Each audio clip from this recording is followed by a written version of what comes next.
Okay, shall we make a start then? Great. So good evening, everyone. My name's Cat Moncrieff and I'm a trustee at the Chiltern Society. And I have great pleasure kicking off this talk this evening about gardening for wildlife. And I'm delighted to introduce our two guests for this evening. So John Shaw, Managing Director of the Chiltern Rangers. And John's going to set the scene a little bit about gardening and the Chilterns. And then he's going to pass on to Rob Hopkins, who used to work for the Herts and Middlesex Wildlife Trust and is now a volunteer with them, and also now works with Veolia, managing a number of allotments. I think you said it was 1,100 allotments across Watford.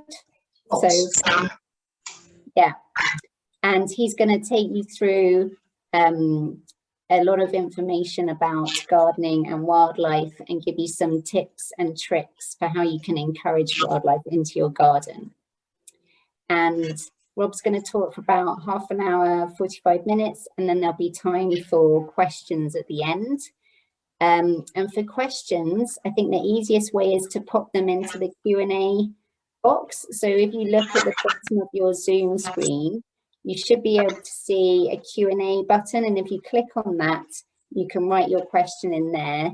And then at the end, I'll look through those and I'll post them to John and Rob. So they'll both be available to answer your questions. Someone's saying that they've got funny noises. So could everyone, if you're not speaking, could you put yourselves on mute? And hopefully that should mean we don't have any funny noises. Okay. So I will, Johnny, you've just disappeared. I was just going to hand over to you to kick off. Great, you're still with us. So I'll hand over to you, John. Thanks ever so much, Kat. That's really kind. Good evening, everybody, and thanks very much for coming along this evening or watching again on Catch Up, however you're consuming this evening's talk. And thanks very much to Tom for inviting me to take part tonight. So wildlife gardening in the Chilterns. Chiltern Rangers is my background, as many of you may indeed know, and we do lots of different community-based wildlife gardening projects. But I'm not going to talk about that today. I'm going to talk about you and how you get involved, because for me, whether you're doing it in a small or a large space, it's got to be about balance and fun. They're the two key drivers for me for wildlife gardening. The space, large, small, window box through to, you know, a large garden doesn't really matter, because if you don't get those first 2 points, then you've got to ask, why are we doing it? Because it won't work. We've got to have fun and we've got to balance. And by balance, I'm talking about enjoying the nature, but also making it work for you. Lots of you will have families, so a wildlife garden such as the one that Rob's got on screen might not work for a family, but there might be, you might be able to have corners or patches that are dedicated to wildlife, and also the way that you weave certain techniques into how you look after your garden, the things that Rob will talk about a bit later, are absolutely crucial for a successful wildlife garden, large or small. I've also got a couple of other things just to put out there to you that I would kind of recommend before you get going. It's so easy to have that itch that you need to scratch to get out there and start transforming your space. But one of the important things possibly is actually patience. Watch the seasons. Can you see a full range of seasons before you start making changes? Because sometimes the last thing we want to do is have unintended consequences. So making, you know, drastic changes, cutting down things, particularly trees, might be disastrous if there's always been, you know, certain birds that use it for their nest or whatever, that if you moved in the winter, you wouldn't necessarily know. So patience is important, and watch the seasons. I think they're two crucial things. When you're starting to think about, you know, the design of your garden, it doesn't have to be formally designed, but you might want to take hints and tips from what's nearby, linked basically to your local landscape. And that way you've got the best chance of having a welcoming space for all kinds of different types of wildlife in your garden. Take the hint as well from the local landscape, because if it doesn't occur locally, the chances are you will probably struggle to grow it in your garden. And if you're growing something specific, like, I don't know, milk parsley, to expect the swallowtail butterfly, well, that's probably not going to happen in the Chilterns because they're up in East Anglia. So the likelihood of them finding your little patch of milk parsley in the middle of the Chilterns is pretty slim, I'd say. And the same is if you have bamboo, for example, for decorative purposes, don't expect giant pandas just to kind of stumble across it. It's also about making sure that we link to what's already here. So that's a kind of way of then introducing you to some of the species that you might consider. For example, you could find a patch of lawn where you might turn it over to bird's foot trefoil, and you might well get common blue butterfly. So lots of things to think about rather than rushing headlong into your wildlife gardening. Aspect and soil type, particularly here in the Chilterns and the surrounding areas where we've got very different soil types, and that will encourage or allow different things to grow and grow well. So that's something else to consider.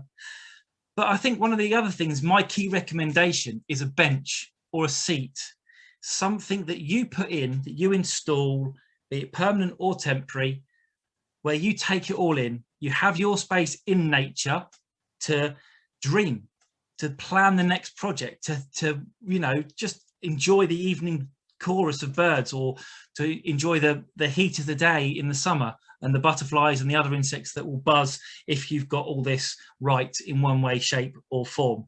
So have lots of fun, be patient, and make sure you build space for you and your family to enjoy your space for nature. I'm going to pass across to Rob, who'll get you into the detail. Many thanks.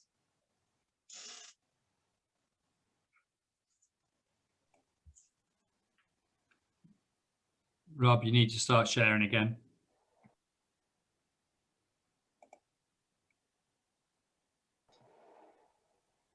I think you're also on mute, Rob, as well.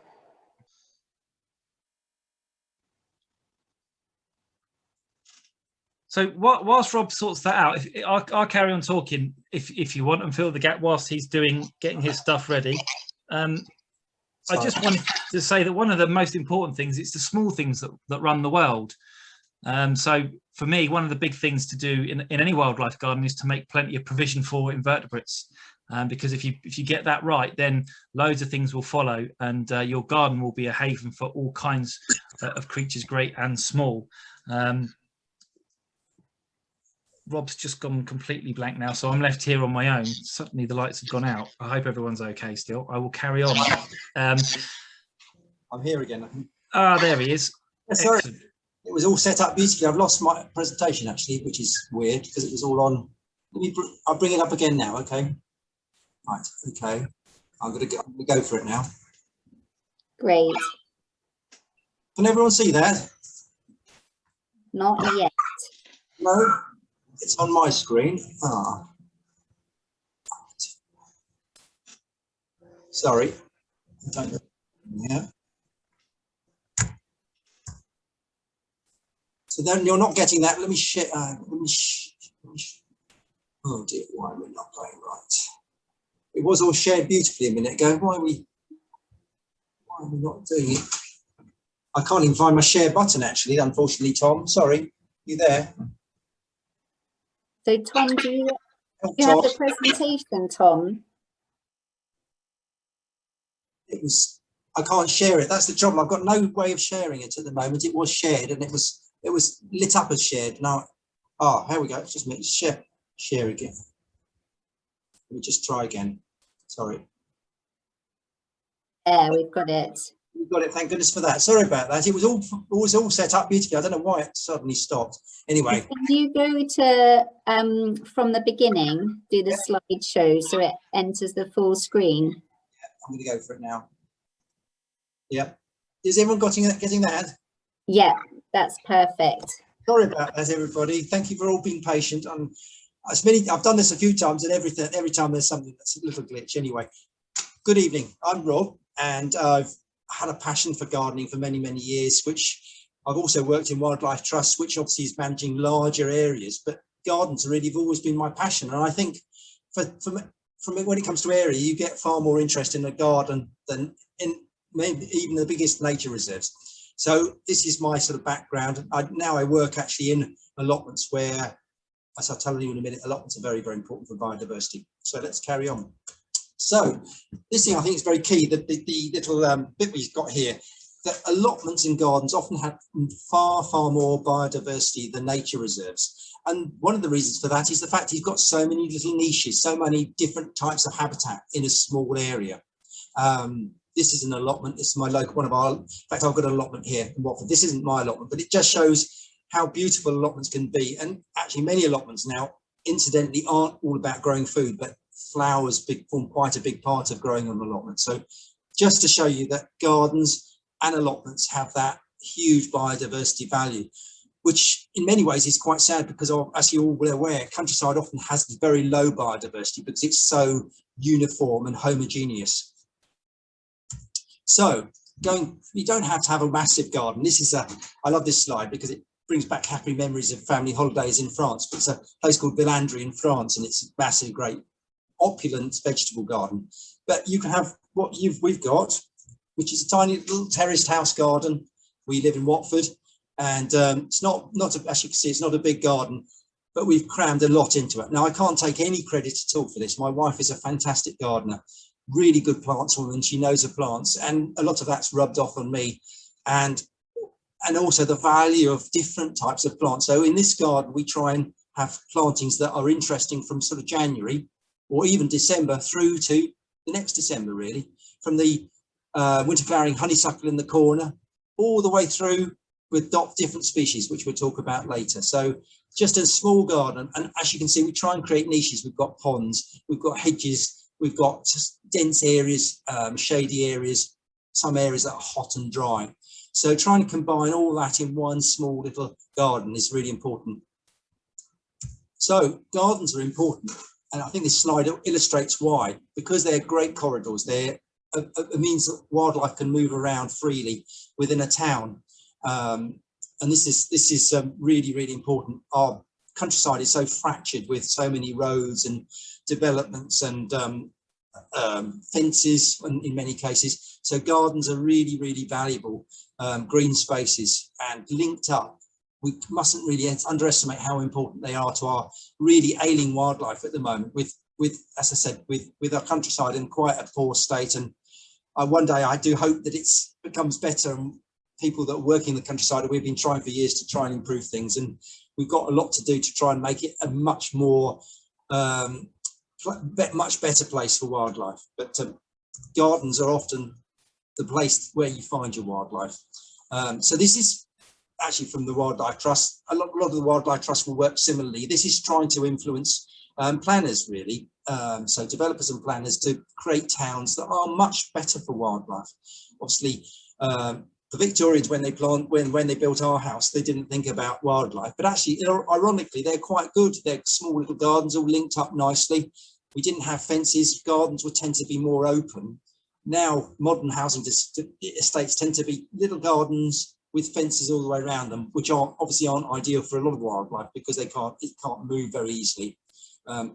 So this is sort of a vision, really, the Wildlife Trust that I work for, Herts and Middlesex, created, which is to try and sort of enthuse the planners to create more dynamic and more interesting areas. So you don't have to have a garden. Firstly, you might be lucky enough to live in a town which has good allotment provision. I live in Watford, which is a Victorian town, lots of Victorian houses, and as a consequence, that was the sort of the real period of allotments. And an allotment is very, very good. It's obviously, you've got flowers, you've got vegetables, often vegetables which flower, like runner beans in the front, which will be used, but also you've got all the niches and structures, and managed organically can be really useful. And as I mentioned earlier, a lot of allotments, one of the joys of my job now, working as an allotment officer in Watford, is seeing how people have embraced colour in the garden. And I think mainly we've got the fact that we have a lot more lady gardeners on allotments nowadays, and they like to have colour. They don't just want rows and rows of leeks and Brussels sprouts. They want a bit of colour as well, which is brilliant for our wildlife. So allotments are a great idea if you're not lucky enough to have a garden. And also the fact a lot of people just have a flat, that's their only option, in which case you can still do pretty well with containers. There are lots of lovely plants. I think there's been lots of talk about bedding plants, and bedding plants aren't terribly valuable from a wildlife point of view, because they've been bred so much for colour that all the sort of nectar and pollen has been disappeared really. So they look nice, but they don't provide anything for wildlife, and also the shape of the flowers often is not very suitable for pollinating insects to access. So that's just a little example of a lovely little planting with things like yarrow and salvia, which are really, really nice plants that will be used by pollinators as a geum as well, sorry. And you might not have the luxury of having a pond like we do in our garden, but you can create ones easy enough with a small container, planted up beautifully like this is, with a little rock in it, which is nice, so birds can perch on it and drink. It's amazing, actually. We feed the birds, but in the summer I tend to slacken off. But the bird feeder, I think, is incredibly important. And we're always sitting, like John just said, very, very tellingly, I think it's really important to have somewhere to sit in your garden. Watch the birds drinking and bathing in a water source is fantastic. I love that. So don't forget your water. And even if you haven't got a pond, or you don't want the pond because you're worried about children falling into it, a small container, a Belfast stick or something like that is wonderful for wildlife. So lawns seem to be part of our natural heritage really, and obviously the stripy lawn is very dominant in lots of towns and cities, and I would urge people to try and just relax their management of lawns if they can, and not necessarily all their lawn. If you're lucky enough to have a big lawn, maybe think about a third that you could just manage and leave like this. This is a magnificent one. I wouldn't expect, this one's obviously taken a lot of time to develop with common spotted orchids and yellow rattle and oxeye daisies and buttercups and things. This is actually RHS Rosemore, which is well worth a look if you want to see examples of great wildlife gardening. But as I say, long grass is really important. Short grass has, although blackbirds and thrushes will love looking for worms amongst it, it's pretty poor from a wildlife point of view. While this will be great for spiders, frog hoppers, all the small bugs that like long grass.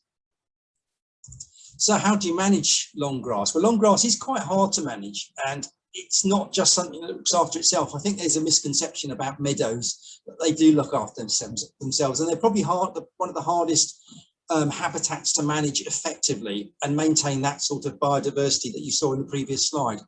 But cutting long grass with a lawnmower is quite hard, and I think that's probably what puts people off in many cases, because once grass is long, it's quite hard to cut with a lawnmower. This is where this wonderful Austrian scythe comes in, which is for £100 or so is a very, very good investment for cutting long grass. Great fun to use, and obviously doesn't use any fuel, so it's carbon neutral and good way of keeping fit as well. So I'm a big fan of that. And if you are lucky enough to have a big garden with a lot of grass, that's a fantastic tool. And also you can have grass managed so you have long areas and short areas. That's the contrast between the two lengths is really good, because you have to create an interesting structure where you get the long grass will be used by different things to the short grass. So if you can, let's say, devote a little area to longer and shorter grass, it would be fantastic.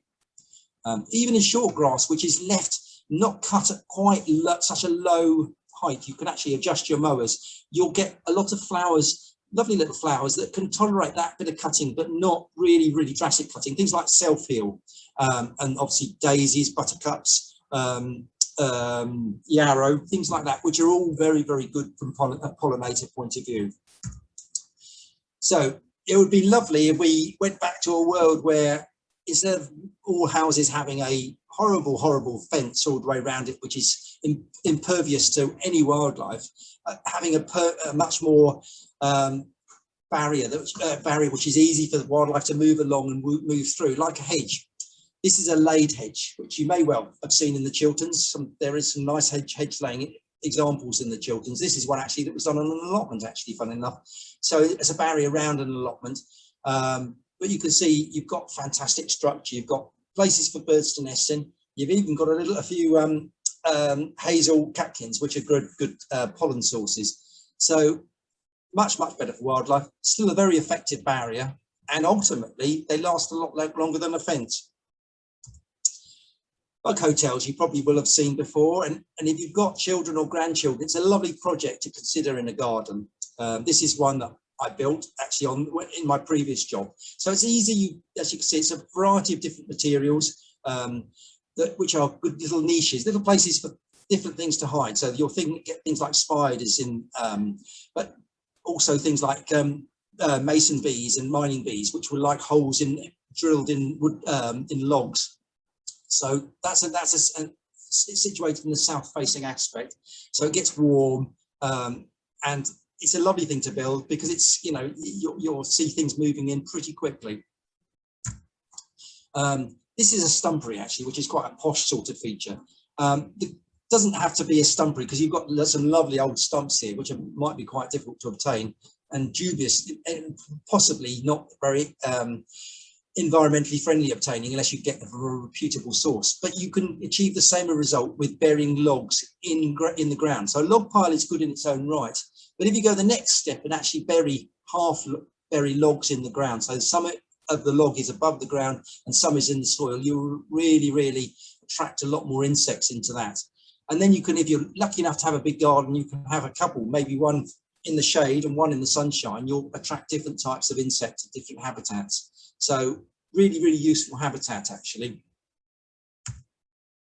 Nest boxes are probably an obvious example, and I would say not to be ignored. This is on a modern house, and modern houses are often built in a way where it's quite hard for wildlife to actually get in. There's plastic around the roof, so it's quite sort of difficult for things like house sparrows to move in. This is actually a house sparrow box, and we've got 2 on our house and both of them are used actually. So it's a lovely little addition to our house actually, I think, and I love to hear house sparrows outside our house. So that's one example.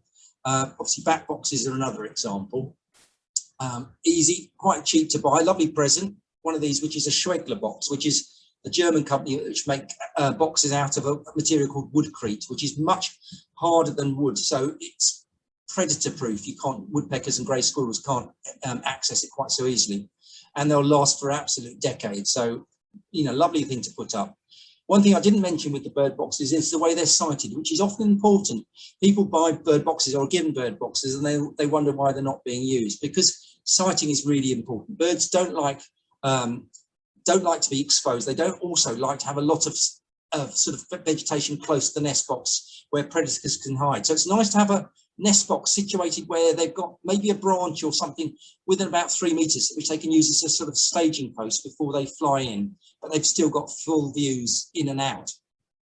Also, if you can sight them easterly or southeasterly, they're good. So they'll get morning sunshine, which is nice and warm, but not the very hot westerly afternoon sunshine, which can, when you get real heat waves, can cause problems because it can actually fry the chicks within.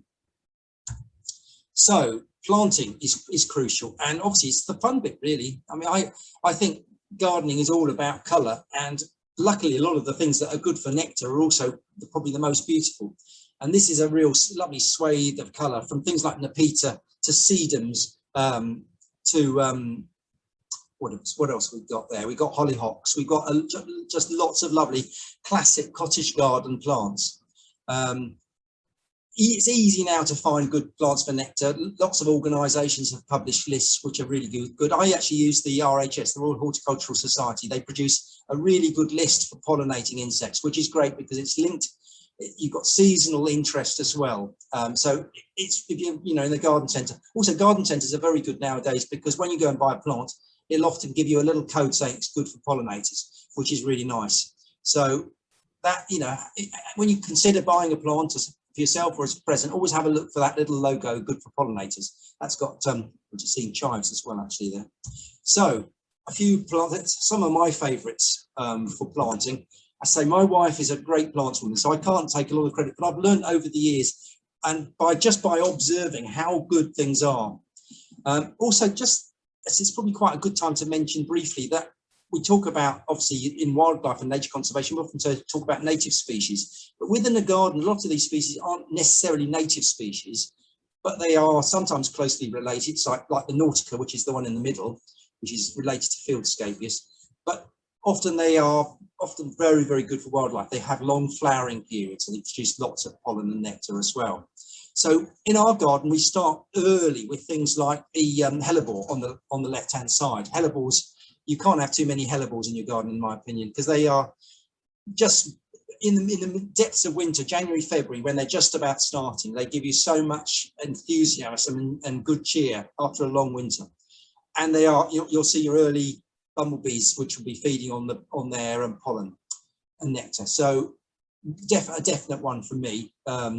The other thing, so summer's lots of good things like Nepeta and Nautica and Alliums, which are really good, the Eryngiums and Salvias, and they're tending to be the later flowering things.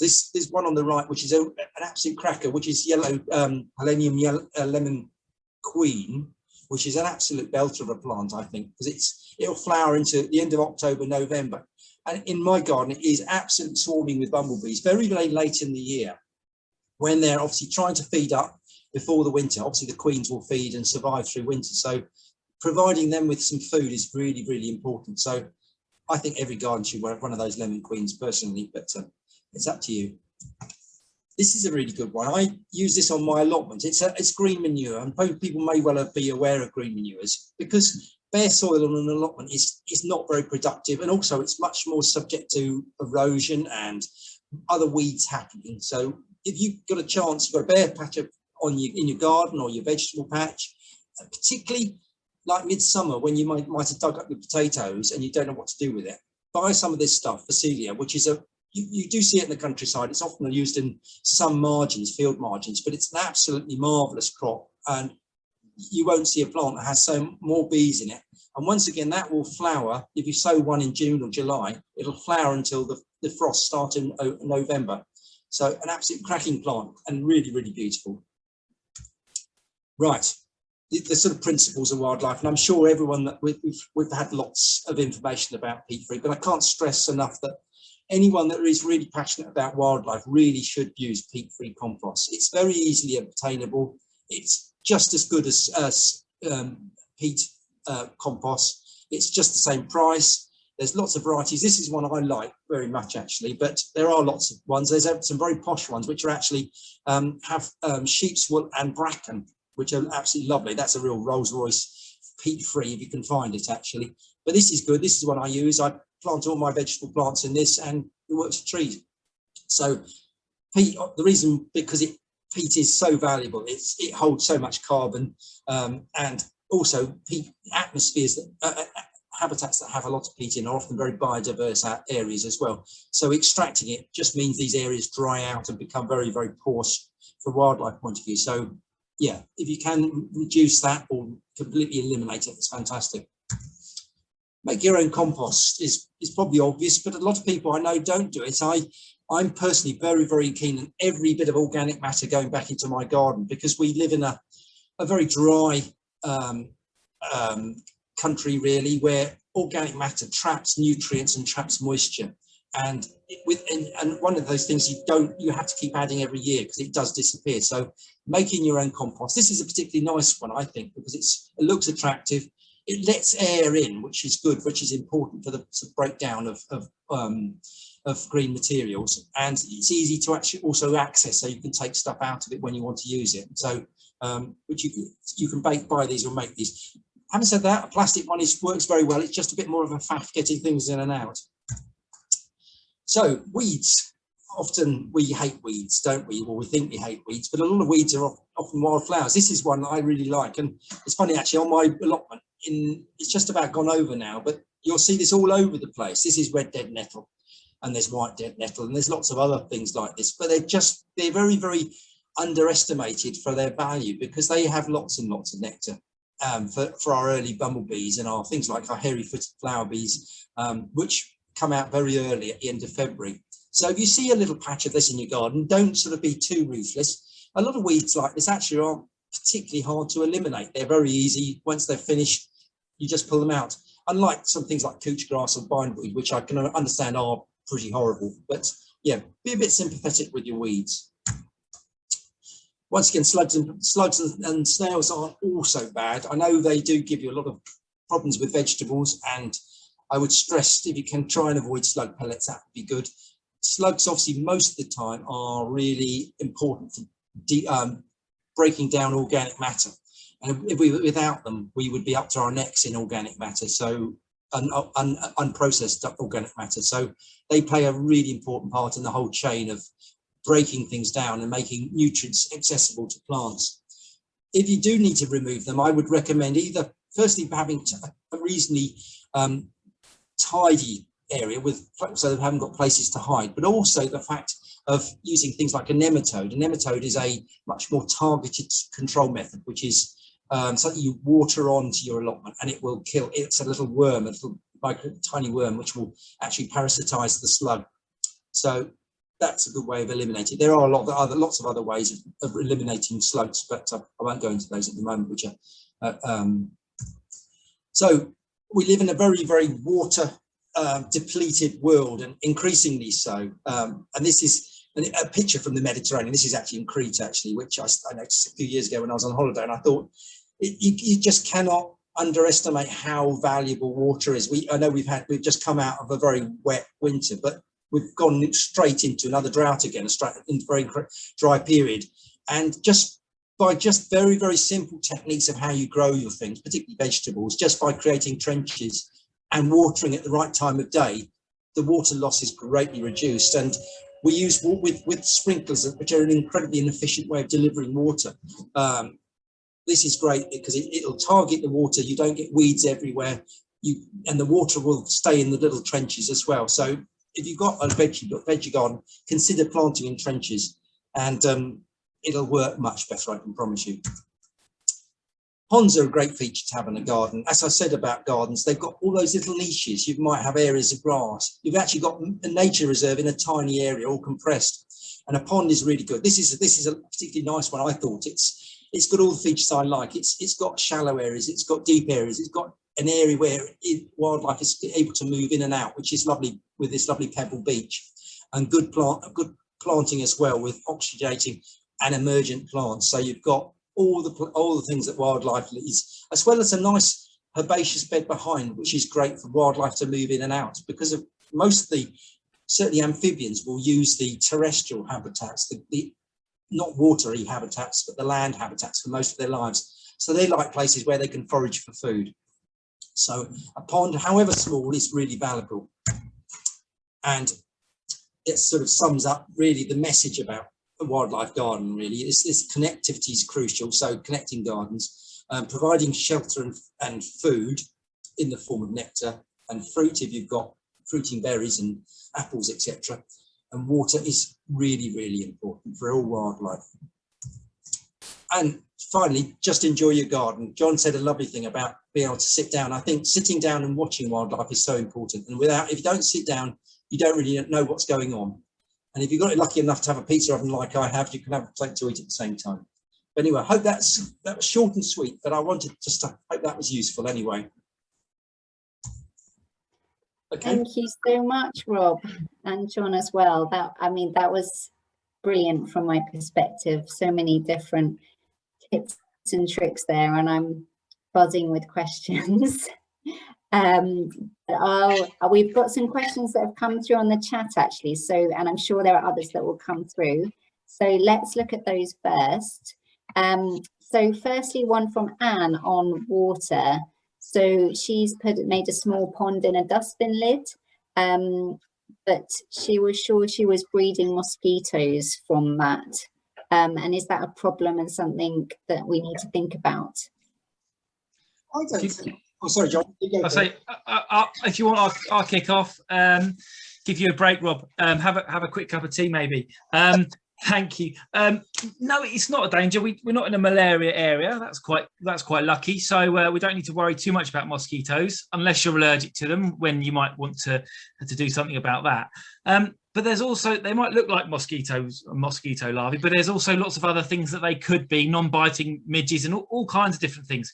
Basically, what you're providing is bat food and bird food, but also food for other aquatic invertebrates as well. So it's generally speaking not a huge problem, but then you can also potentially add things like oxygenating plants to even the smallest of ponds, which will help as well. So there's no such thing really, I don't believe, as as an issue. You just need to kind of work around it, and you can add things and take things away to make it work as well. Maybe add some pebbles in the bottom so that the some of the larger aquatic invertebrates have got somewhere to hide, and then they can predate. Just need to build it. It will come. Totally agree. And whilst we're on ponds, if I can have a question. So we've got a kind of raised pond, very deep. And I wonder how to create a shallow area in that. It's more than 1 meter deep.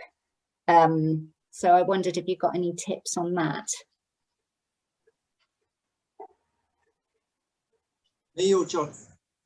Would you like me to? Whoever's got thoughts. I would certainly an easy way to do it is just some bricks actually around the edges. It works really well. If you've got a flat surface, just creating on one side a row of bricks, which will give you, ideally, if you want to have emergent plants, you want maybe about 6 inches of water above the bricks. Then you can put pots on top of the bricks. Then you've got emergent plants like things like water spearwort.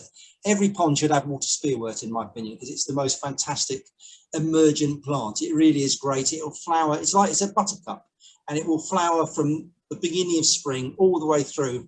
It's got a great structure, so things like dragonflies will use it for perching on and then ovipositing. So things like that, and obviously you could put things like flag iris, which can be quite a dominant plant, but also it's a good sort of edge plant as well. But yeah, once you've got those edges, then things can move in and out much easier. So I think, and you won't see the bricks once the vegetation's grown. The bricks will disappear. So I would say that's important, because I've seen too many tragedies of hedgehogs and things drowning in very steep-sided ponds. So if they've got to climb onto, then they can get out. Okay. Is that all right, John? Thanks for that, Rob. There's a question about bug hotels here. Do they have to have sun on them, or can they be under the trees? You'll just get different species in. This is the lovely thing about wildlife. Everything's got its own little niche and requirement. Certainly things like the mining bees like quite hot areas. But no, if you've only got shade, it's better to have it in the shade than nothing at all anyway. And I think actually, Tom, do you want to answer that question as well?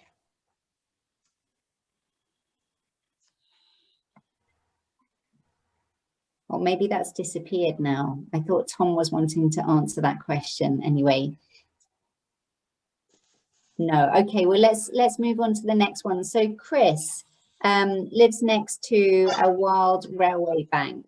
So he's allowed the garden to get a bit wild, and this year the grass is overtaking the flower beds. So he's not able to dig that out, but it's taking over the beds. He's wondering if he should plant shrubs there, because that wouldn't be so affected by the grass. So he's just wondering what would be best for wildlife. I'll pick this up to start with, and yeah, I think this would be a case where I would definitely advocate for native things. A whole range of different plants, the sorts of plants that would constitute a hedgerow, and essentially rather than laying them, you allow them to come up into their sort of more full shrubby forms.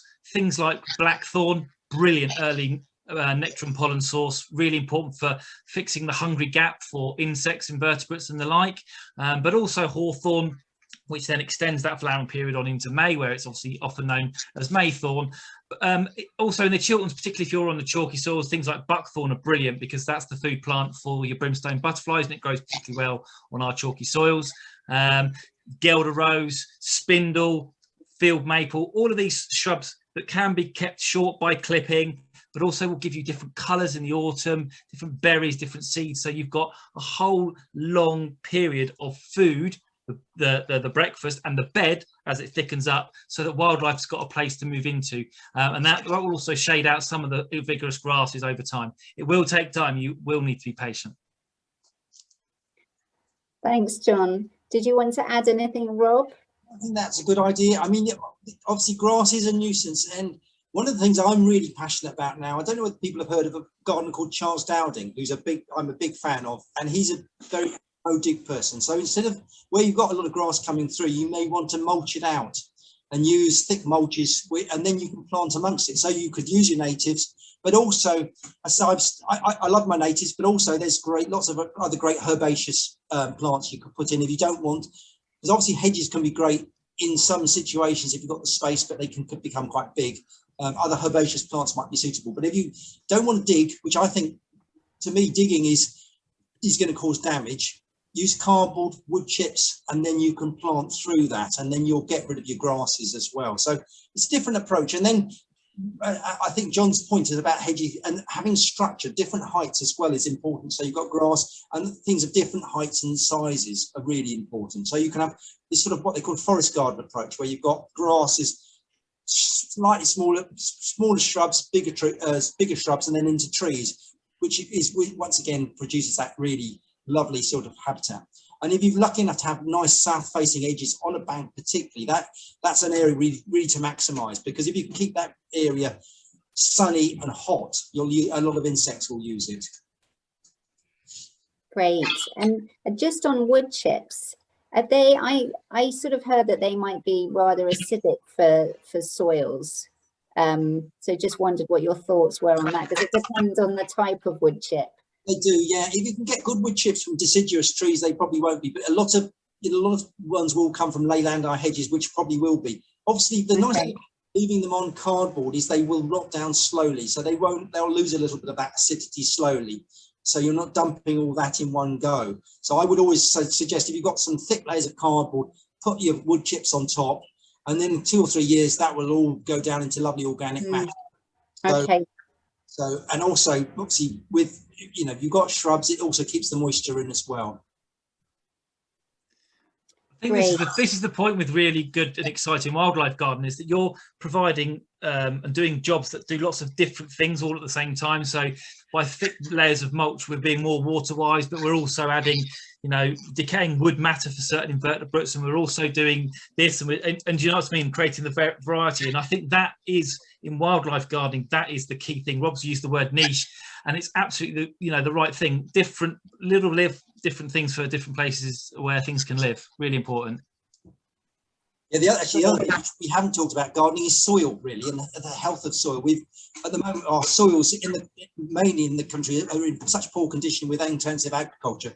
By adding as much organic matter to your soil, because we often think about the stuff that lives above the soil, not the stuff that's living in the soil. And obviously, the soil is an ecosystem in its own right. So, yeah, sorry.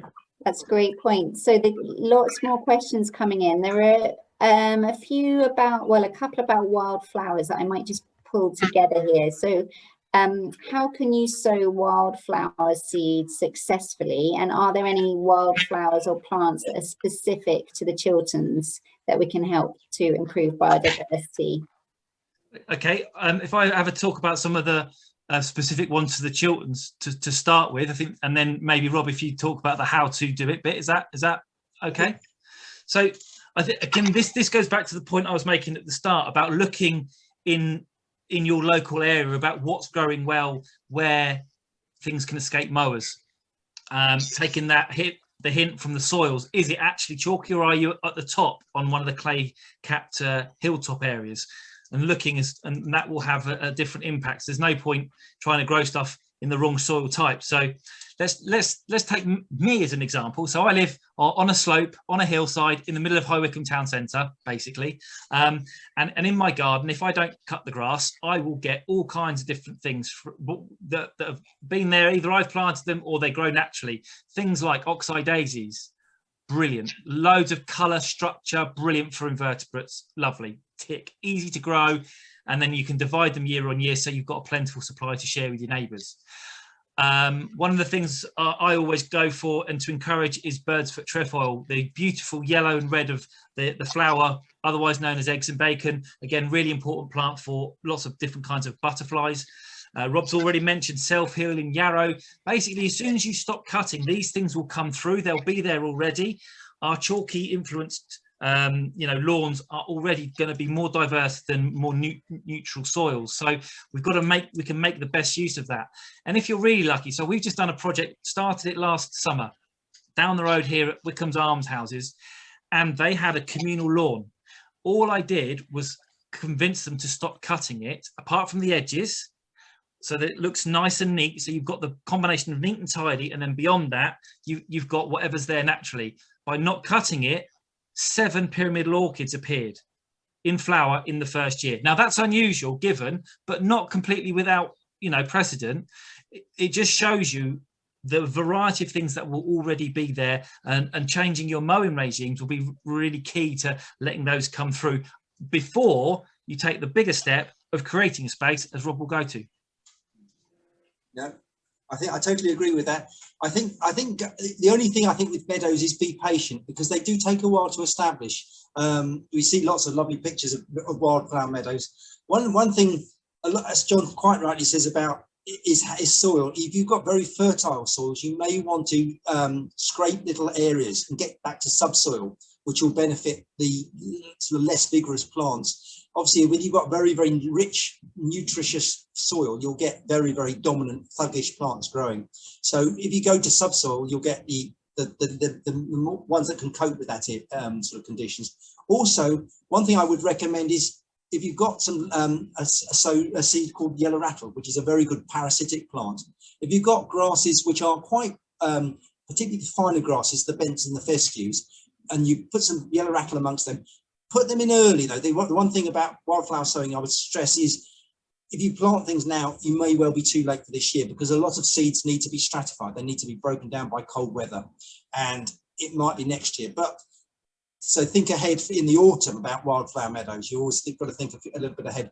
But so if you scrape off areas, sow seed, yellow rattle, you will find it'll become more interesting. And as John says, it's amazing what's in. A lot of old lawns are fantastic. I was cycling in the Chilterns actually at the weekend, and went through an estate which must have been in the 1950s, but all the lawns that hadn't been touched had all the great grassland indicator species, things like Good Friday grass, which I can't remember the proper name of actually, but and cuckoo flower, things like that. So all these things are there. These old lawns were actually old former grasslands before the houses were built.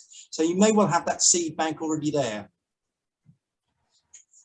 Lovely. And while we're on lawns, someone's asked about moss, Martin. Is that worth keeping for wildlife in the lawn? Yeah, sorry, I would say yes, because it's great for birds' nests and things. And yeah, it's just a form of. I know there's a sort of obsession with removing moss, but I think it's great, and I think mostly lawns can cope with a little bit of moss. Obviously, you'll get more moss in shadier areas anyway. So in areas where you get hotter, drier lawns, you probably won't get moss anyway.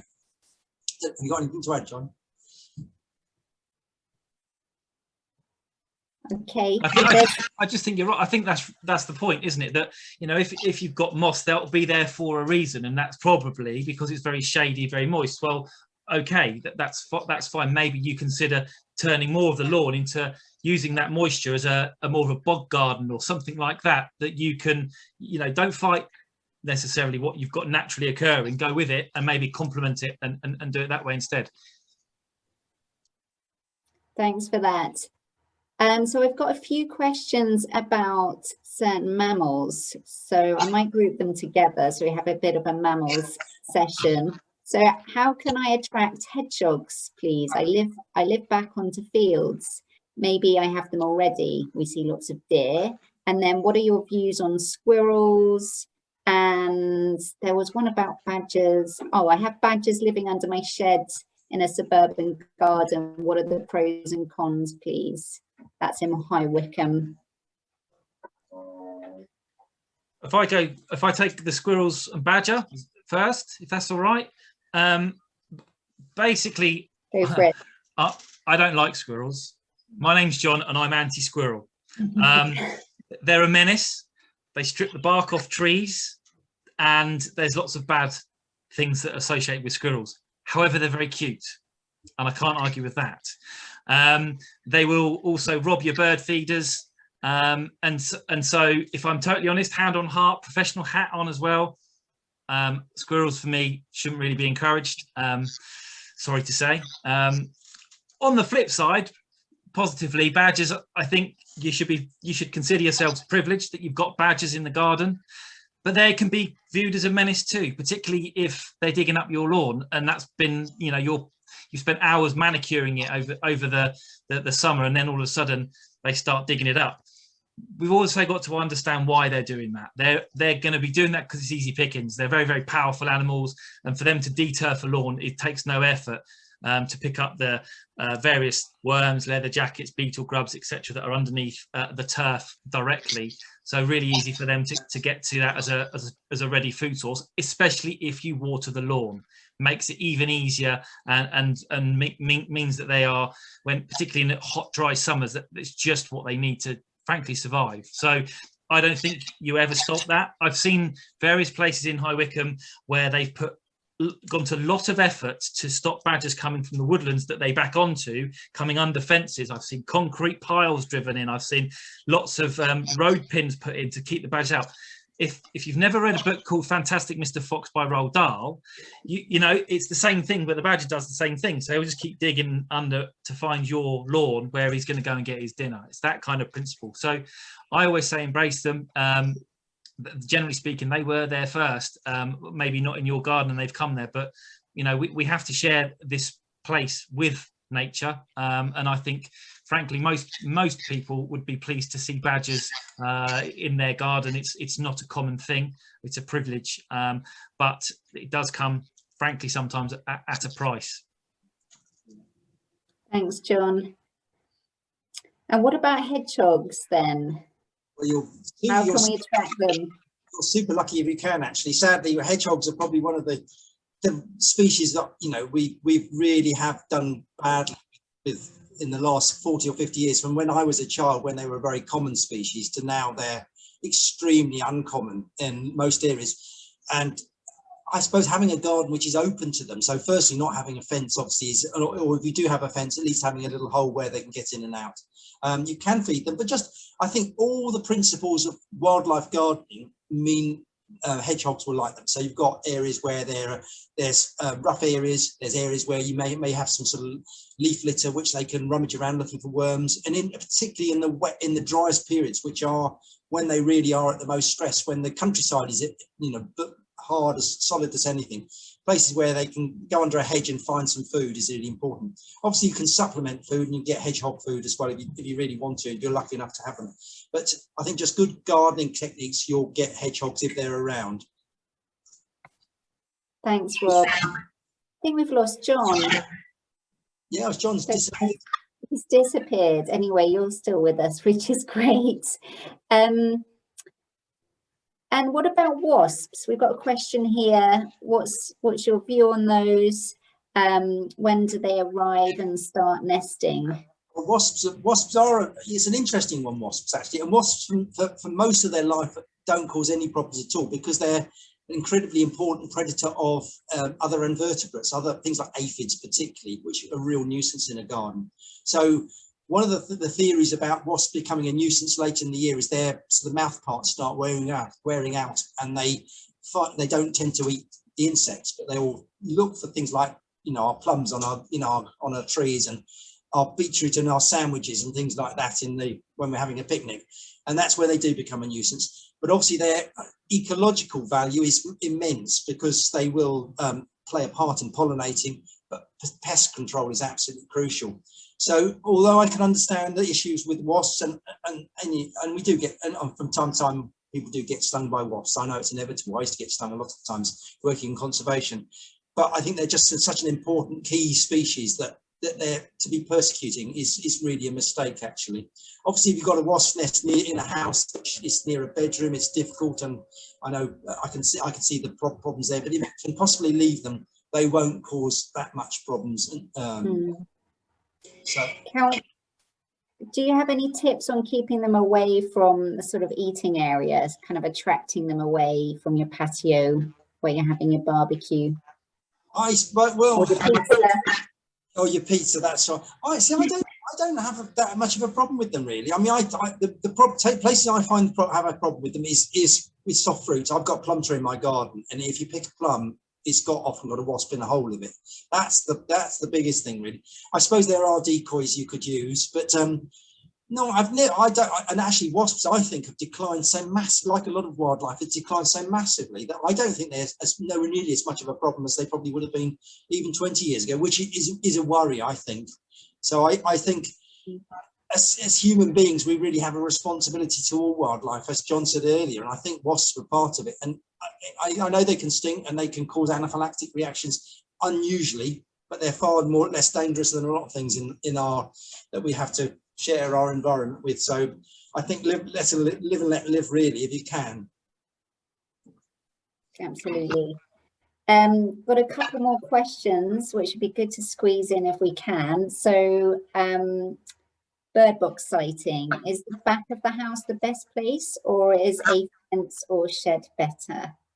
I think it's the actual other structures nearby. So as I said, the sighting is important in that they don't want really hot. If you're putting on a side of a wall which is going to get afternoon sunshine without any shade, that can be really problematic because it can get terrifically hot against a bit of wall. You can get 40 degrees Celsius, and that's going to fry any chicks. Things like blue tits, which will be emerging towards the middle of May, you can lose them. So if you've got a little bit of that morning sunshine, if you think about your house and the orientation, southeast is always best if you can.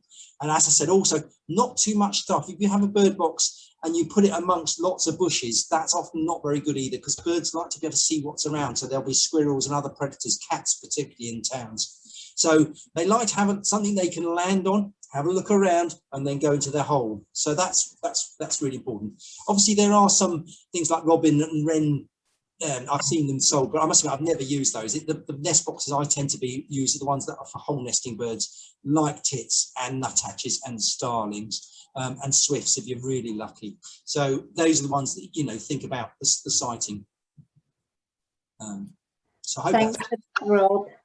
And finally, can we provide an alternative food for badgers to stop them digging up the lawn? Oh, we see, yes. Well, there are, yes, that's a good question, actually. Is there badger food? Yes, so, I mean, fun enough, I used to work for the Wildlife Trust, and we had a fantastic badger set, which we actually used as a visitor attraction. And they used to use dog food, and they used to use peanuts as a food for them. So they're very partial to those.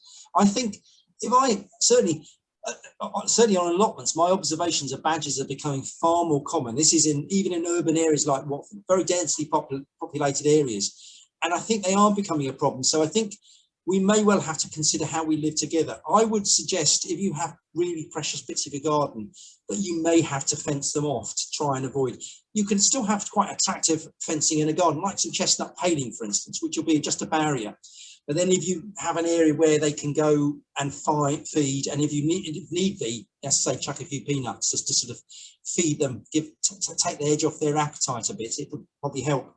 But it's actually a symptom of the way we manage our countryside, because badgers find towns much more attractive now than they find the countryside, because it's so barren and so, the food they like, i.e. worms, is just not there. So until we change our countryside and get that much richer for for wildlife, I think they're going to stay in the towns and cities. So we have to learn to sort of live with them, really.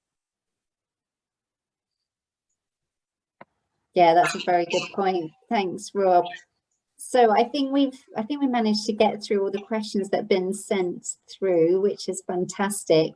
There's lots of thanks coming through on the chat as well. And John apologizes that his internet went down. So I'm afraid he can't join for closing, but we'll send our thanks separately. So yes, just to say thank you so much, Rob. I'm sure everyone will agree that was an incredibly interesting talk, and thank you so much for answering all those questions. And certainly I feel very enthused to go and sort out my garden this weekend. It was a pleasure. Thank you very much. And I hope people enjoy their gardens, because you can enjoy your garden and share it with wildlife as well. They're not mutually exclusive. Absolutely. And just a flag for next week's talk, which is on heritage. So we've got Sam from the Open Air Museum coming to that, and also Hannah, who's been doing a number of heritage projects in Wickham. So look out for that. Hopefully that's already come through to your inbox, or it's about to. And then, yeah, just thanks for joining us. Have a wonderful evening and good luck with your wildlife gardening.